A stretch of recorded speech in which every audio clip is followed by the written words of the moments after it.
여러분들을 아름답게 복되게 순리적인 도구로 의로운 도구로 쓰임받는 축복의 통로들 되기를 주의 이름으로 축원합니다. 그리고 8장에서는 이제는이라고 하는 제목으로 그리스도 밖에 있던 우리가 이제 그리스도 안에 그 복된 자리에 와 있으니까 우리의 모든 보석 상자가 되시는 그리스도 안에 있는 수많은 보화들, 정죄도 없고 해방과 자유가 있는 곳, 그리고 사죄의 은혜와 영원한 산소망과 성령님이 계시는 그 안에 풍성히 머물고 그 은혜를 풍성히 나누는 주님의 자녀들 되기를 축복합니다. 그리고 지난 시간에는 9장에서 11장까지의 내용, 삽입된 부분의 내용을 중심으로 사도 바울의 애족심, 애국심, 그 마음에 숨길 수 없는 큰 고통을 토로하면서 하나님 앞에 내가 그리스도에게 끊어질지라도, 저주를 받아 끊어질지라도 이 민족을 구원해 달라고 하는 그 같은 정도로 기도는 하지 못하더라도 우리의 전심을 걸고 우리 나라 민족을 위해 기도하는 믿음의 성도들 되어지기를 주의 이름으로 축복합니다. 지난번에 말씀드렸던 것처럼 로마서 1장에서 8장까지가 교리고 중간에 11장까지가 끼어 있으니까 실천 부분인 12장으로 바로 연결하면 됩니다. 8장으로, 그래서 12장으로 바로 연결할 수 있는 그런 12장에서 16장까지는 실천의 장, 이론을 잘 공부했으면 실천을 해야 되는데 기도자가 기도했던 것처럼 우리가 정말 이 땅에 살아갈 때 그리스도인으로 어떻게 살아갈 것인가, 어떻게 다시 우리 잃었던 교회의 권위를 회복할 수 있을 것인가, 그 모든 비밀이 이제 12장부터 기록되어 있습니다. 자, 12장 1절 말씀 믿음으로 한번 크게 읽어봅니다. 12장 1절 시작. 그러므로 형제들아, 내가 하나님의 모든 자비하심으로 너희를 권하노니 너희 몸을 하나님이 거룩한 산 제물로 드리라. 이는 너희가 드릴 영적 예배니라. 아멘. 그러므로 이런 정말 주옥 같은 이신칭의의 교리를 다 들었으므로 이 말입니다. 오직 믿음으로 구원을 얻고 하나님의 은혜로 구원을 얻는 비밀을 여러분들이 안다고 하면, 그러므로 이제부터는 우리의 몸을 산제물로 드리라, 영적 예배다라고 그렇게 교훈하고 있습니다. 옛날의 구약의 제물은, 짐승을 드리는 제물은 죽은 제물입니다. 그렇지만 오늘 우리가 몸을 드리는, 우리 몸을 제물로 드리는 이 제물은 산 제물이라고 말하는 겁니다. 그래서 우리가 믿음으로 하나님 앞에 헌신하는 이러한 삶은 영적 예배다, 그럴 정도로 중요한 우리 믿음의 성도들의 본분이다 라고 하는 의미입니다. 영적 예배가 무슨 성령의 방언을 한다거나 통역을 한다거나 예언을 하는 그런 여러분 예배가 아니고 우리의 몸을 제물로 드리는, 우리의 삶을 헌신하는, 그게 진정한 영적 예배다. 노이코스라고 하는 영적이란 단어는 조금 더 정확하게 직역을 하면은 합당한 예배다, 그 말입니다. 합당한 예배다. 다윗이 하나님이 그 중심을 보시고 그 중심이 하나님에게 합한 마음이다 그랬죠. 하나님께 합당하다는 의미는 하나님이 기뻐하신다는 이야기, 하나님께서 흠양하신다는 이야기, 하나님이 진짜 기뻐하는 합당한 영적 예배가 무엇이냐, 하나님의 말씀을 받았으면 그 말씀대로 내 몸을 드리는 헌신이다, 이렇게 규정하고 있습니다. 여러분, 한 번의 순교 물론 힘든 일이죠. 그렇지만 이례적인 순교하는 것보다 더 어려운 게 순교적으로 사는 겁니다. 계속적인 순교적인 삶이 훨씬 더 어렵고 훨씬 더 귀합니다. 그래서 우리가 늘 지금 이런 시대에 교회 성도로서 각성하며 하나님 앞에 다시 한번 마음을 다짐하는 것은, 우리가 산제물 되기 원하는데 너희는 세상의 빛이라 소금이라 사명을 주실 때도 실제로 여러분들이 여러분의 삶의 자리에서 헌신하라고 하는 이야기, 빛을 발하려면 희생이 필요한 겁니다. 태워야 되는, 그래야 빛을 발할 수가 있고, 소금으로 맛을 내고 썩은 걸 막으려면은 소금은 녹아져야 되는 것, 부서지고 깨어지는 헌신이 있어야 이런 사명들을 감당할 수 있습니다. 그래서 예수님의 동생 야고보 사도는 믿음이 있다고 해도 행함이 없으면은 그 자체가 죽은 것이라고, 살아있는 믿음도 있지만 죽은 믿음도 있다고 그렇게 교훈을 합니다. 그래서 교리적으로 이제 우리가 이 8장까지의 내용은 오직 믿음입니다. 한번 할까요? 오직 믿음, 오직 은혜, 거룩하게 여러분 되기 위해서 구원을 주시는, 의를 주시는 칭의는 이신칭의입니다. 믿음으로써 거룩하게 되고, 그 다음에 12장에서 16장까지의 실천은 거룩함을 입은 신분이 변한 자들이 어떻게 여러분 그렇게 성화될 것인가, 퓨리피케이션이라고 말씀을 드렸죠. 어떻게 더 주님을 닮아갈 것인가, 그것은 우리의 행함에 있다, 우리의 삶에 있다, 실천에 있다라는 것을 교훈하고 있습니다. 조금 더 구체적으로 이제 어떻게 우리가 믿음으로 살아야 할까, 우리의 몸을 하나님이 기뻐하시는 영적 예배로 산제물로 드리는 그러한 삶을 여러분들이 소원한다고 하면 2절 말씀 한번 소리내서 읽어봅니다. 2절 말씀 시작. 너희는 이 세대를 본받지 말고 오직 마음을 새롭게 함으로 변화를 받아 하나님의 선하시고 기뻐하시고 온전하신 뜻이 무엇인지 분별하도록 하라. 아멘. 하나님께서 삶의 원리를 우리에게 말씀하실 때는 하나님의 공식이 있습니다. 먼저는 하지 말아야 될 것을 늘 먼저 권면합니다. 이 세대를 본받지 말라. 여러분 율법을 주실 때도, 십계명을 주실 때도 먼저 하지 말라가 많은 거예요. 하지 않기만 해도 하나님이 기뻐하신다는 이야기. 뭘 많이 해서가 아니라, 그래서 하나님 앞에 우상도 만들지 말고 다른 신을 섬기지도 말고 망령되게 그의 이름을 일컫지도 말고, 그 다음에 여러분 안식일을 지키라는 것과 부모 효도하는 것 외에는 다 하지 않으면 되는 거예요.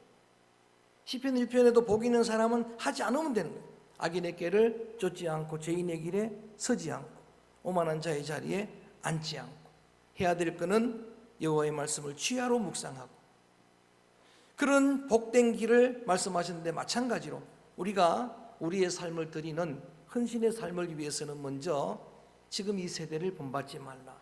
사도행전 2장 40절에 보니까 이 세대는 패역한 세대라고 말합니다. 예수님 당시도 그랬고, 여러분 저 구약의 소돔 성 당시도 그랬고, 이 세상은 패역한 세상입니다.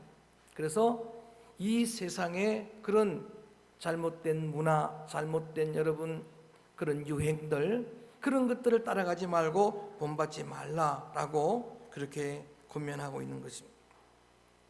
여러분 지난번에 레위기 말씀 가지고 음식교례로 제가 이렇게 거룩하라고 하는 첫 번째 설교를 하고 그 뒤로 못했습니다. 나머지 설교할 내용들에서 못했는데, 정말 오래전에 준비했는데 하게 될 날이 오게 될지 모르지만 두 번째 규례가 물고기 규례입니다. 첫 번째 규례는 육축에 대한, 육식에 대한 규례인데, 부정한 음식 또는 정한 음식의 규례로 우리가 어떻게 거룩하게 살 것인가의 원리를 교훈하는 겁니다. 그냥 음식 먹는 문제뿐만 아니라, 그래서 굽이 갈라지고 새김질하는 그런 짐승들을, 가축들을 먹도록 하는 규례가 있었고, 그 다음에 이어지는 두 번째 규례가 물고기 규례였어요. 물고기 어류에 대한 이야기인데 크게는 두 가지입니다. 비늘이 있는 것과 지느러미가 있는 게 정한 물고기다. 비늘이 있고 지느러미가 있고, 그래서 그런 물고기들은 깨끗한 물에 살고 뭐 깨끗한 음식이고, 그것도 우리가 하나님이 우리를 배려한 긍휼의 법으로 받을 수가 있는데, 오늘 영적인 의무로 거룩의 그런 소중한 원리로 말씀을 드리면, 여러분 물고기의 비늘을 보면 어떤 생각이 납니까? 갑옷 같지 않습니까? 외부로부터 오는 것들을 막아내는 거예요. 외부로부터 오는 모든 공격들을 막아내는 거예요. 오염들을 막아내는 거예요. 그래서 바울은 거룩하게 살기 위해서 이 세상의 모든 물결들을, 죄의 물결들을 막아내는 하나님의 전신 갑주를 입어라, 갑옷을 입어라 그러는 거예요. 머리부터 발끝까지 무장하라. 그 다음에 지느러미는 균형을 이루고 수영, 헤엄 잘 치도록 하는 거예요. 그래서 여러분 영적으로 우리 믿음의 성도들이 거룩하게 사는 원리를 말씀 속에서 확인한다면은 세상 물결 따라 사는 게 아니에요. 세상 유행 따라 사는 게 아니고 죽은 물고기는 아무리 큰 물기라도 파도를 물결을 따라서 떠다니는 겁니다. 그것 따라 흘러가는 거예요. 그렇지만 살아있는 물고기는 작은 물고기라도 그 세상의 물결을 역류하는 겁니다. 저 강을 거슬러 올라가는 연어처럼 역류하는 거예요. 그래서 세상에 여러분 그 모든 세대를 본받지 아니하고 오히려 그거를 거슬러 역류에 올라가는 그러한 삶을 먼저 규정하고 있습니다. 세상의 유행은 돌아가는 겁니다. 유행은 늘 돌아가는 거예요. 넥타이를 한번 보더라도 어느 때는 좁은 게 유행했다가 넓은 게 유행했다가 긴 게 짧은 게, 그래서 저는 딱 중간 거 계속 차고 다닙니다. 할렐루야. 그러면 되잖아요. 그리고 그냥 두꺼운 거 차고 가도 이걸 보는 시각에 따라 다른 거예요. 유행에 처지는 게 아니고 앞서가는 겁니다. 곧 따라오게 될 줄로 믿습니다. 그런 거예요. 그런 물결들, 그 물결 따라 살아가지 아니하고 이렇게 하나님의 전신 갑주를 입고, 그 다음에 어떤 것도 여러분을 침노하지 못하도록 주의 불성각으로 무장하고, 그리고 믿음의 성도들이 이 세상과 죄악의 물결을 역류해 올라갈 수 있는, 거스를 수 있는 믿음의 성도들 되어지기를 주의 이름으로 축원합니다. 이제는 해야 될 것을, 본문 내가 읽었으니까 다 보지 마시고 저를 보시면 됩니다. 해야 될 것을 말씀드리는데, 자, 이런 악한 세대를, 이런 여러분 죄악의 세대를, 그 물결을 따라가지 말고, 예수님 당시에도 물론 그랬겠지만 예수님이 마태복음 24장에 보면은 말세를 이야기할 때 이 세대가 악한 세대가 될 것이다. 사랑이 식어질 것이다. 부모가 자식을 죽는 데 내어주고 자식이 부모를 죽는 데 내어주는 그런, 그 여러분 최고로 고상하다고 하는 그 모성도 변질돼 버려가지고 그 어머니 때문에, 그 아버지 때문에 고통당하는 자녀가 얼마나 많은지 몰라요.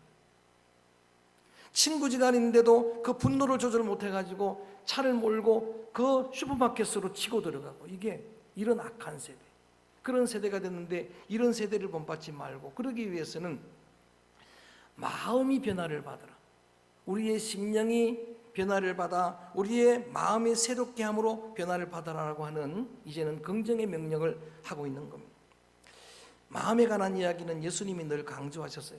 우리 삶을 사는데 우리의 삶의 모든 근원은 마음이, 거기에서 여러분 모든 게 다 나옵니다. 거기에서 말도 나오고 거기에서 행동도 나오고 습관도 거기서 되어지는, 예수님의 관심은 늘 마음이 가난한 자는 복이 있나니, 마음이 청결한 자는 복이 있나니, 옥토 같은 마음은 복이 있나니, 화평케하는 마음은 복이 있나니, 불쌍히 여기는 마음은 복이 있나니, 전부 마음에 관한 이야기를 말씀을 해주셨는데, 근데 예수님께서 우리의 본 마음은 선할 수가 없다고 이야기합니다.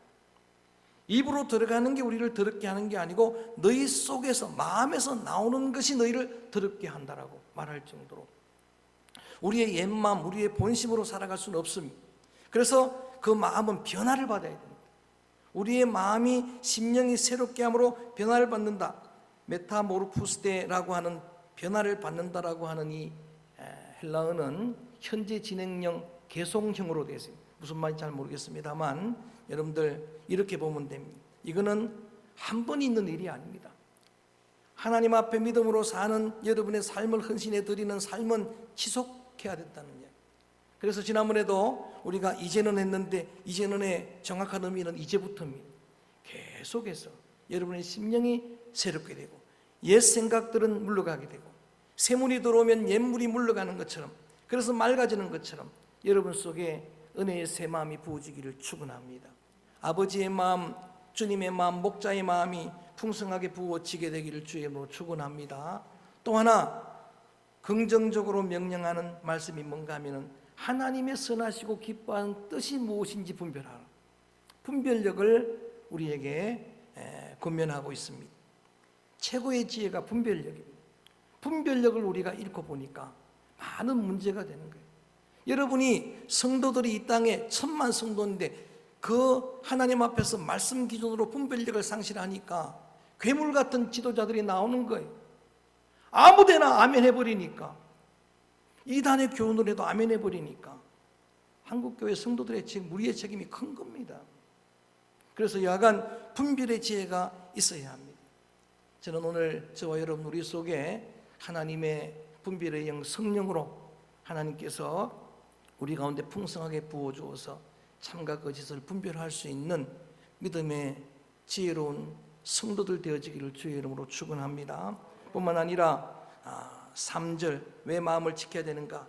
분별의 지혜도 거기서 나오고 3절 뭐 마음과 생각은 비슷하지만 마음에서 생각이 나오니까 3절도 한번 읽어봅니다. 소리내서 시작. 내게 주신 은혜로 말미암아 너희 각 사람에게 말하노니 마땅히 생각할 그 이상의 생각을 품지 말고 오직 하나님께서 각 사람에게 나누어 주신 믿음의 분량대로 지혜롭게 생각하라. 아멘.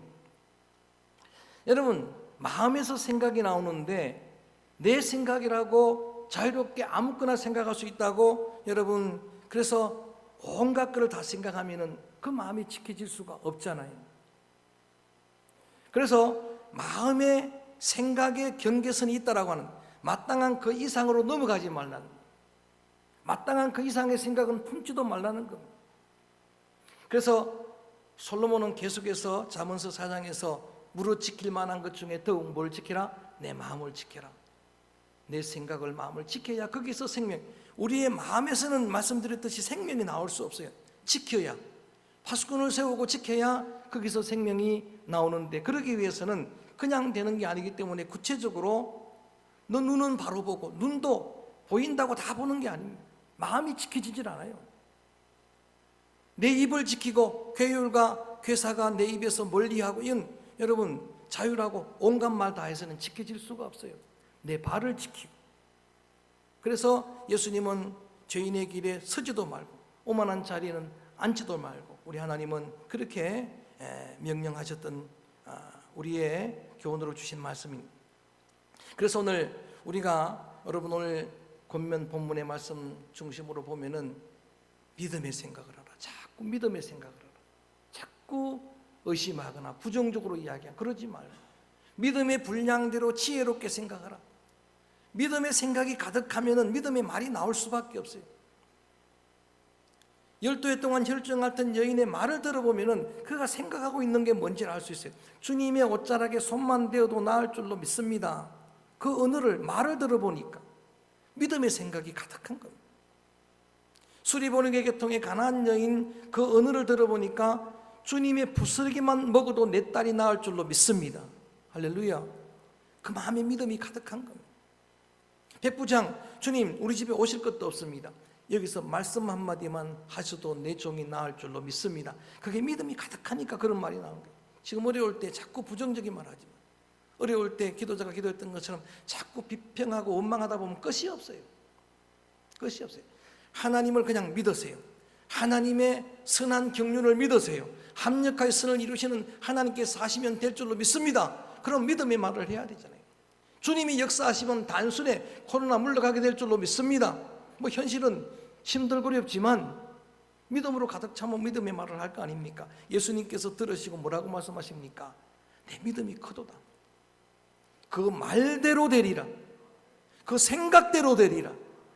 믿음대로 되리라. 즉시로 병이 나왔어요. 즉시로 물러가는 겁니다. 믿음의 생각을 하라. 믿음의 생각을 하라.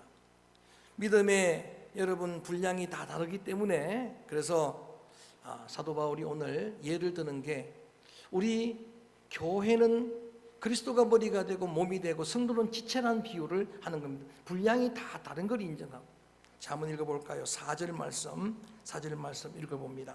4절 말씀 시작. 우리가 한 몸에 많은 지체를 가졌으나 모든 지체가 같은 기능을 가진 것이 아니니, 한 몸에 많은 지체를 가졌으니, 여러분 머리는 그리스도 한 분이지만 교회의 성도들은 다양한 지체들, 그런데 다양한 게, 나와 다른 게, 이게 여러분 서로 불평할 일이 아니고 그것 때문에 비평할 일이 아니고 다른 건 틀린 것이 아니기 때문에 다양함으로 감사하면 되는 거예요.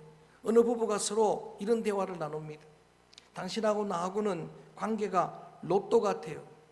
그래가지고 남편이 정말 로또니까 좋은 거니까 기뻐하는데 왜 로또라고 하는가 물어봤더니 맞는 게 하나도 없다는 거예요. 맞는 게 하나도 없는 거예요. 제가 생각해도 맞는 게 하나도 없어요. 그런데 여러분, 얼마나 감사합니까? 맞으면 못 살아요. 서로 다르기 때문에, 틀린 게 아니기 때문에 수용해주고 인정해주고 또 내가 보완해주고, 그래서 건강한 공동체가 되는 거예요. 우린 다 달라요. 얼굴이 다른 것처럼 성문 지문이 다른 것처럼 다 다릅니다. 그래서 누구를 정죄하거나 누구를 시기하거나 그러지도 말고 각자 자기에게 주어진 분량대로, 자기에게 주어진 사명, 그 은사대로 섬기고 헌신하라, 그거예요. 그럼 나는 어딘가? 나는 지금 지체 중에서 무엇인가? 입인가? 손인가? 발인가? 그거를 말씀 속에서 여러분이 증거하는, 여러분들이 확증하는 겁니다. 그리고 그 은사에 맞게 배치하고 사역할 때 건강한 교회가 되는 거예요.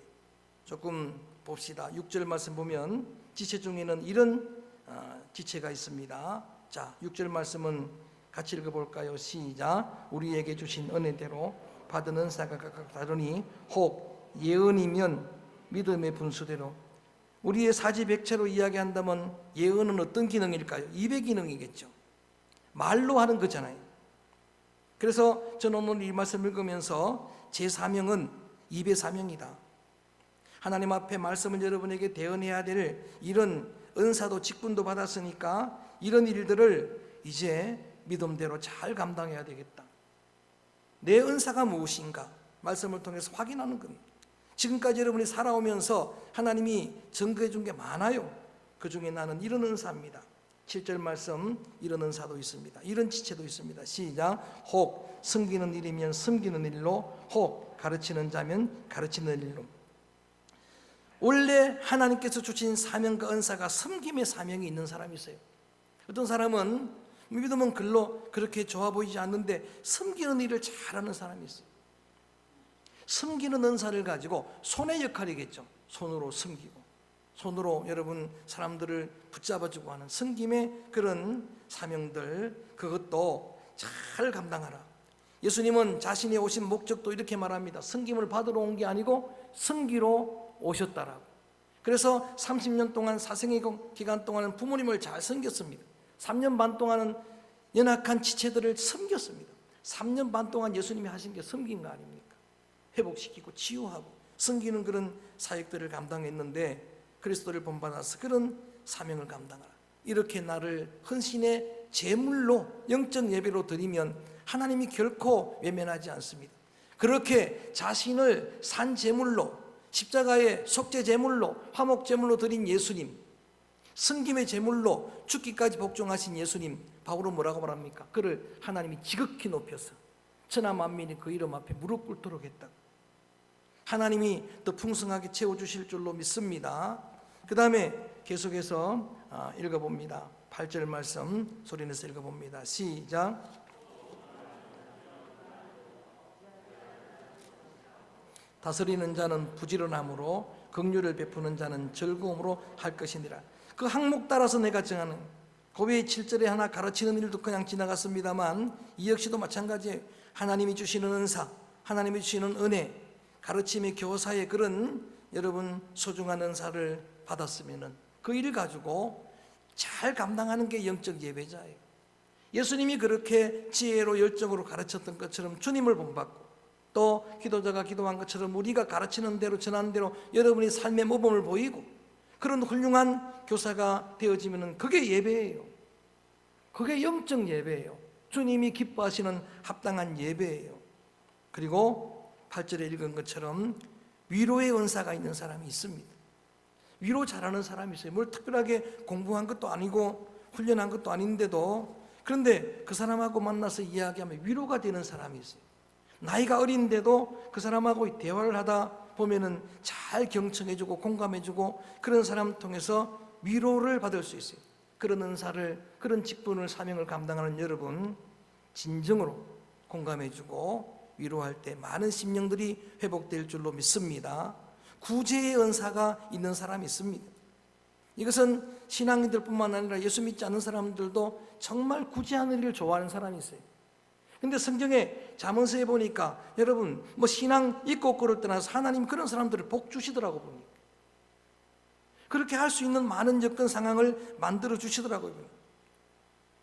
그 다음에 긍휼을 베풀 때는 즐거움으로 하라. 남들한테 긍휼을 베풀 때 혹시라도 조금도 억지로 하는 일이 없고 정말 여러분 기쁨으로 감당하게 되면은 많은 사람들, 그렇게 실천하는 사람들이 저한테 그런 간증을 합니다.